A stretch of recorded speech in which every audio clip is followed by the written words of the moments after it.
Hola familia bonita, sean bienvenidos una vez más. Hoy hablaremos sobre un caso sugerido por ustedes, el caso de El Sirra. Antes de iniciar no olvides activar la campanita para recibir las notificaciones y así no te pierdas ninguno de nuestros videos. Dale clic a la manito arriba, así nos ayudarás a mantenernos activos cada semana y poder llegar a otras personas que tienen tu mismo interés por estos temas. Acompáñennos a conocer de cerca los detalles de esta historia. Entonces, ¿por qué no sentirnos profundamente satisfechos y emocionados? Porque gracias a este proceso, la vida de 3.013 salvadoreños se ha podido salvar. Dios está. Plena confianza porque somos, por decirlo así, los protagonistas de esto y creemos en nosotros mismos.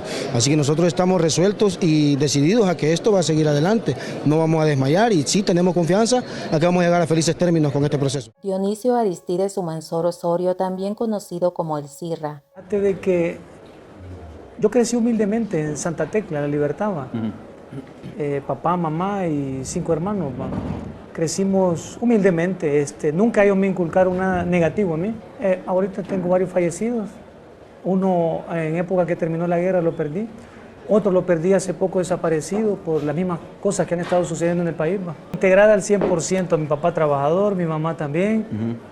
O sea, lo que es de mis padres, ellos me inculcaron siempre lo bueno, lo positivo. Nació en Santa Tecla, La Libertad, el 26 de febrero de 1978. Hijo de Felicita Osorio y Dionisio Humansor. Eran una familia de escasos recursos que vivía en Santa Tecla, La Libertad, El Salvador. La pareja llegó a procrear 6 hijos. A la edad de 13 años, Dionisio había cursado hasta 5º grado. Abandonó la escuela para aprender el oficio de albañilería y carpintería. En una colonia que se llama Colonia San Rafael, que está ubicada en San José del Pino, cerca del Hospital San Rafael, Santa Tecla. Entonces, a la par tengo la colonia de las más grandes que existen en la zona, que es la colonia Utila, Valle Santa Mónica y todo eso. Entonces, a mí mi familia siempre me inculcaron lo bueno, ¿va? Pero cuando yo salía, incluso en los tiempos de agua, de lluvia, ¿va? Yo me acuerdo que en mi casa goteaba y nosotros poníamos un guacalito y se le salió algo como quien dice, ayudemos a esta comunidad que está aquí, pues. Entonces, yo legalmente, mi familia me formó verdaderamente como se forma a un ser humano, pues. Lo que pasó fue esto, los hijos de la gente estos ricos de dinero no tenían acceso a acercarse a nosotros. Yo veía que andaban en una bicicleta, pues.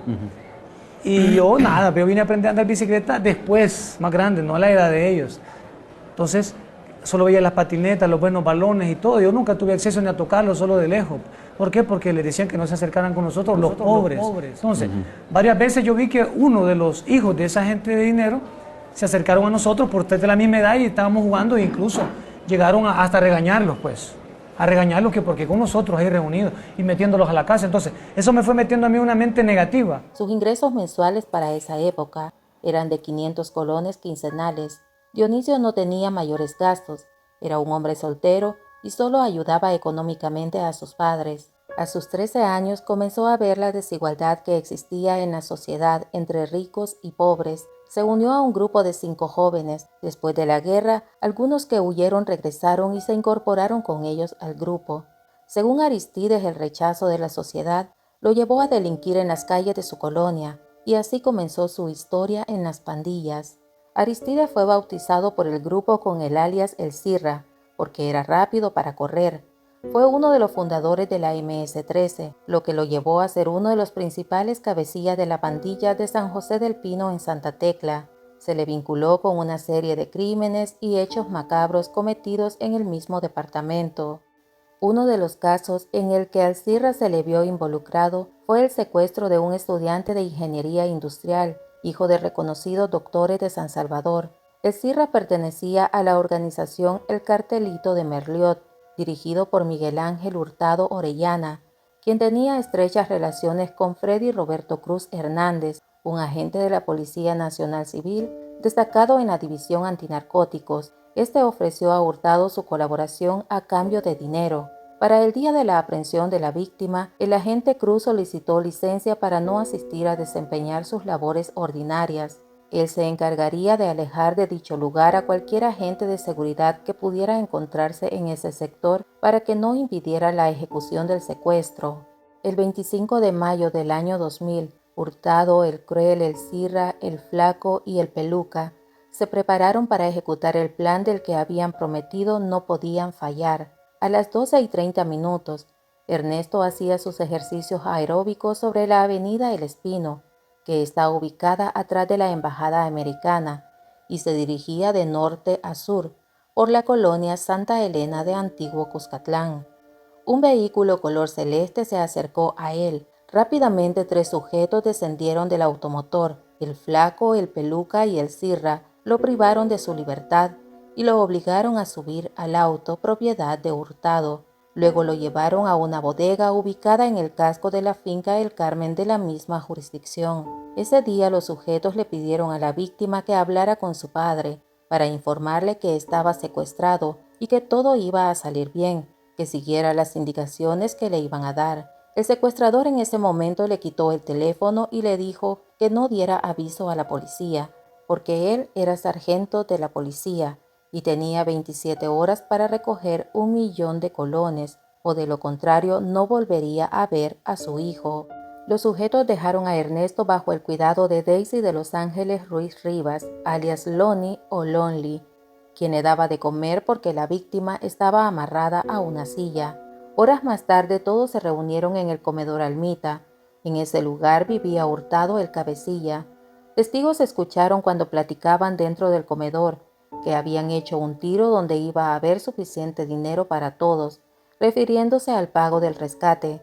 También manifestaron que sobre la mesa observaron una radio casetera amarilla con botones negros y unos audífonos. El Flaco se los pidió y todos le dijeron que los agarrara. Al día siguiente la víctima fue trasladada a la colonia Sabana, inmediato al supermercado ubicado sobre la calle El Jabalí. En ese lugar permaneció vigilado por alias El Ratón. El 26 de mayo a las 4 de la tarde, Hurtado, el Cirra y un menor de edad de 14 años, alias El Crimen, se reunieron en el comedor Almita, junto al testigo que manifestó que Hurtado hizo varias llamadas telefónicas, una desde el teléfono celular y otras desde un teléfono público. Finalmente, a las 5:10 de la tarde, el padre de la víctima recibió una llamada. Hurtado le preguntó si ya tenía el dinero. El doctor le aseguró que solo había logrado reunir la cantidad de 125.000 colones y pidió más plazo, pero este le fue negado.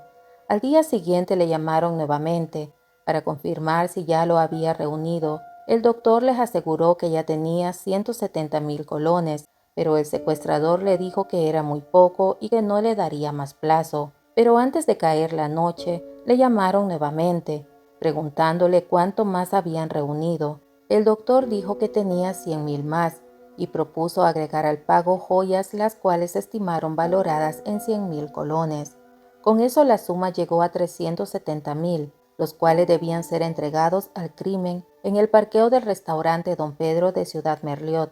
El dinero fue entregado sin mayor problema. Aproximadamente a las 9 de la noche del 27 de mayo de 1999, el Cirra y Hurtado llegaron a traer a la víctima para llevarlo a un desvío sobre la carretera de Los Chorros. Ambos iban acompañados de uno de los testigos en el caso. Al llegar el Cirra sacó de la guantera un gorro Navarone color negro, se cubrió el rostro y junto a Hurtado sacaron a la víctima del vehículo y se adentraron a una zona boscosa, quedando el testigo en el vehículo a la orilla de la carretera. Cuando dijo que escuchó 2 disparos, a los pocos minutos regresaron. El Cirra sacó el arma que tenía y la colocó en la parte de atrás del carro debajo de los pies del testigo y escuchó cuando el Cirra le dijo a Hurtado: «¿Eso no podía hacer? ¿Ves qué fácil es?», y se fueron del lugar. Nunca contestaron las llamadas al padre de la víctima. El testigo relató que los casquillos de bala encontrados en el lugar eran de la escopeta 12 recortada que el Cirra tenía en la cintura ese día. Aunque no fue testigo presencial de la ejecución, hizo referencia que el arma que portaba el Cirra era de ese tipo, mientras Hurtado portaba una 38. La prueba testimonial y pericial determinó que el Cirra fue quien terminó con la vida de la víctima. Las autoridades lo acusaron de homicidio agravado y en el mes de octubre de 1993 fue capturado. Tuvo que esperar 7 años tras las rejas para que en septiembre del año 2000 un juez lo sentenciara a 33 años de prisión por el delito de homicidio, secuestro y daños agravados. Fue enviado a la cárcel de Ciudad Barrios en el departamento de San Miguel. La pena la cumplirá el 19 de octubre del año 2026. 9 años más tarde, específicamente en el 2009, las autoridades descubrieron que el CIRRA continuaba ordenando homicidios y extorsiones desde el interior de la penitenciaría. La Fiscalía ordenó más de 500 detenciones entre pandilleros y colaboradores no pertenecientes a la estructura. La mayoría de ellos ya guardaban prisión. Uno de ellos era el CIRRA. Fue llevado ante un tribunal de vigilancia penitenciaria que lo sentenció a 14 años de cárcel por homicidio y extorsión, que deberá cumplir posterior a la primera condena. A partir de ese día fue trasladado al penal de máxima seguridad de Zacatecoluca. El CIRRA solicitó a través de su abogado el beneficio de libertad condicional. El Juzgado Primero de Vigilancia Penitenciaria y de Ejecución de la Pena de Santa Ana le negó este beneficio. Según los informes psicológicos, social y de educación, no ha logrado superar las carencias que lo llevaron a cometer los delitos. Algunos rasgos que detalla el dictamen son egoísmo narcisista, falta de adaptabilidad con otras personas, irritable, un alto grado de egocentrismo y peligrosidad, por lo que no está apto para la reinserción en la sociedad. En noviembre de 2011, Mauricio Funes, quien era presidente para esa fecha, destituyó a Manuel Melgar de la cartera de Seguridad Pública, reemplazándolo por David Munguía Payés, quien era un hombre de confianza de Funes. Una vez ocupado el cargo, este prometió que los homicidios se reducirían en un 30%. Desde un inicio se planteó un plan de diálogo con las pandillas, con el consentimiento de Funes y del entonces fiscal Luis Martínez. Requerían de una persona influyente que integrara el equipo de diálogo. Invitaron al arzobispo de San Salvador, José Luis Escobar, pero declinó, así como Gregorio Rosa Chávez y Monseñor Rafael Urrutia. Se acercaron a Monseñor Fabio Colindres, quien aceptó unirse al grupo. Consideraron necesario reunirse con los líderes de las pandillas para llegar a un diálogo de pacificación. Gracias a la contribución que ustedes le han dado al país, ya no somos más el segundo país más violento del planeta. Los mediadores dicen que el camino que tomaron junto a los líderes de las pandillas en marzo de 2012 fue la mejor decisión y que hoy se están cosechando los frutos, aunque ellos conocen las dudas que existen en torno a este proceso. Muchas veces Jesús dijo a sus apóstoles que no tuvieran miedo. Y nosotros también lo mismo quisiéramos decirles hoy. No tengan miedo de trabajar por la paz. Se siguen dando homicidios, no tal vez en la medida en que se estuvieron dando antes del inicio de este proceso, pero se siguen dando. Hemos afirmado en reiteradas ocasiones de que no tenemos una varita mágica, ¿verdad? No, que no tenemos una varita mágica y de que es un proceso que gradualmente va a ir arrojando los resultados esperados. Es así como se elaboró el documento Marco para la Búsqueda de Paz con el único compromiso de reducir los homicidios. Pero como todos sabemos, nada es gratis. Detrás de la tregua había una gran cantidad de beneficios a favor de estas estructuras, el cual duró por 2 años. Pero ¿qué es lo que ellos exigieron? Querían fiestas, comidas de restaurantes, y los principales cabecillas pidieron que los trasladaran de la cárcel de máxima seguridad a una de mediana seguridad, donde pudieron fortalecer sus estructuras. Solicitaron se les permitiera el ingreso de electrodomésticos, así como salidas de la cárcel con escolta policial. Es así como el CIRRA regresó a la cárcel de Ciudad Barrios. A pesar de la tregua, las pandillas siguieron extorsionando a la población salvadoreña. En una entrevista, el CIRRA dijo que los pandilleros podrían recorrer las calles con sus familiares sin temor a ser agredidos por las autoridades. Según las primeras estadísticas, luego de la tregua, los homicidios se vieron reducidos en un 54.4%. Un periódico local hizo público que el gobierno de Mauricio Funes había llegado a una negociación con los líderes de las pandillas, pero tanto Funes como Munguía Payés negaron la existencia de una tregua. Pero en el año 2014, tras sentirse defraudados, el gobierno obligó a los cabecillas a regresar al penal de máxima seguridad. En el año 2015, el CIRRA envió a la Comisión Interamericana de Derechos Humanos con sede en Washington, D.C., una demanda contra El Salvador, donde pretendía condenar a El Salvador y al centro penitenciario de máxima seguridad por vulneración de derechos, y manifestó que le negaban un especialista para que lo revisara por enfermedades del corazón y de la cabeza. Adicional mencionó que estaba sufriendo un trato igual que el resto de reos y por aislamiento total. Pidió medidas cautelares y la comisión, luego de leer la demanda, consideró que no había fundamento para aplicar medidas cautelares o para continuar con el caso y decidió negarle la petición. Lo último que se ha sabido es que permanece solitario en una pequeña celda sin entrada de luz, sin visibilidad a ningún lado, y a su juicio asegura que es un trato inhumano o un castigo muy severo. El 28 de abril de 2022, el fiscal general Rodolfo Delgado informó que el CIRRA estaba solicitando se le extraditara a Estados Unidos. Él es uno de los 14 cabecillas de la Ranfla Nacional de la MS, que desde enero 2021 son requeridos judicialmente en tribunales de la Corte de Nueva York. A él lo acusan de 4 delitos: de entregar y ocultar apoyo material y recursos a otros miembros de las estructuras en ese país, además del envío de dinero de Estados Unidos a cabecillas de la MS en El Salvador. Pese a toda esta serie de acusaciones, el CIRRA ha pedido agilizar su extradición a Estados Unidos para enfrentar la justicia en aquel país, donde tendrá los 3 tiempos de comida, gimnasio, aire acondicionado, televisión, biblioteca, aseo, una cama cómoda y su celda particular, porque en El Salvador ya no volverá a gozar de los beneficios que le ofreció el FMLN y Arena.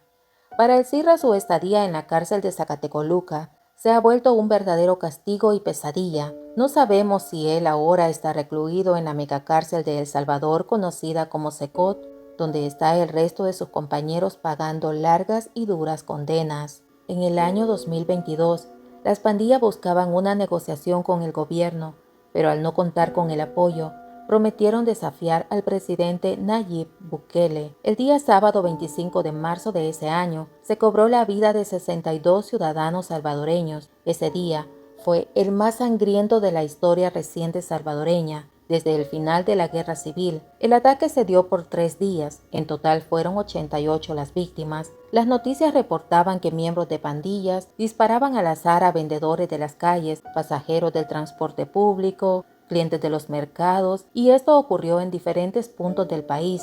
Víctimas que caminaban por el lugar equivocado y sorpresivamente fueron escogidos para ser uno más en la lista de fallecidos del plan que aquellos sujetos habían programado contra el pueblo salvadoreño, que no tenían la culpa de que no les complacieran sus caprichos. A Bukele no le cayó nada bien aquella triste noticia. Habían tocado a los suyos, a su gente, a su pueblo, por quienes día a día lucha porque tengan la mejor seguridad y nada malo les pase. Muy temprano por la mañana, el domingo se reunió en la Asamblea Legislativa para aprobar el régimen de excepción de 30 días, que restringía las reuniones en las calles, flexibilidad para los arrestos sin necesidad de una orden de detención. Tenía el control de quién podía entrar y salir de los barrios y colonias controladas por las pandillas. Bukele envió el siguiente mensaje. Por ahí andan rumores que quieren empezarse a vengar de la gente honrada, al azar. Hagan eso y no va a haber un tiempo de comida en las cárceles. 1. A ver cuánto tiempo duran sus homeboys allá adentro. Les juro por Dios que no comen un arroz. Y vamos a ver cuánto tiempo duran. Y no me importa lo que digan los organismos internacionales, que vengan a proteger a nuestra gente. Que vengan a llevarse a sus pandilleros. Si tanto los quieren, se los entregamos todos al 2 por 1. Recuerden que en las cárceles no solo están los 17,000 pandilleros que ya estaban, sino que están también los 6,000 que hemos arrestado en estos 9 días. Y también van a estar ustedes cuando los arrestemos y los llevemos ahí, y ahí no van a tener comida tampoco. Así que mejor esténse tranquilos y déjense arrestar. Por lo menos allá adentro van a vivir y van a tener comida. 2 tiempos, claro. Y sin pollo. Las pandillas querían manchar el desempeño de Nayib Bukele, cuyos índices de aprobación como presidente han sido los más altos desde su mandato, con un 85% de aceptación. En su campaña, el mandatario prometió que llevaría orden y ley a las calles de El Salvador. Para ese entonces, era uno de los países más violentos del mundo. Durante los 3 años de gestión parecía estar cumpliendo con lo prometido. El lunes 28 de marzo de 2022, el presidente de la República, Nayib Bukele, solicitó el aislamiento de los pandilleros en las prisiones como medida de un régimen de excepción que suspende garantías constitucionales como la defensa en caso de detención. Además, ordenó que todas las celdas permanecieran cerradas 24/7. El Congreso, a propuesta de Bukele, aprobó el endurecimiento de penas para pandilleros y juzgar como adultos a los menores, lo que, según las autoridades, ayudaría a disminuir los delitos debido a que las estructuras escogían a los más jóvenes porque las penas eran mínimas y pronto estarían delinquiendo nuevamente. Posiblemente se pregunten por qué hablo sobre este último tema. El CIRRA es uno de los principales cabecillas y las órdenes son tomadas por ellos, por lo que de alguna manera podría estar detrás de este atentado. El 21 de abril de 2022 se realizó la audiencia de intimación de la petición de extradición de El CIRRA. Después de un año, no hay informes que revelen si ya fue extraditado o si deberá cumplir su condena en El Salvador para luego enviarlo a Estados Unidos, así como ocurrió con el Blue. Por cierto, les dejo el video en los comentarios por si alguien de ustedes quiere verlo. Misteriosos, así damos fin a un caso más. Espero estén bien donde quiera que se encuentren. Nos vemos en un próximo caso de crimen y misterio. Adiós.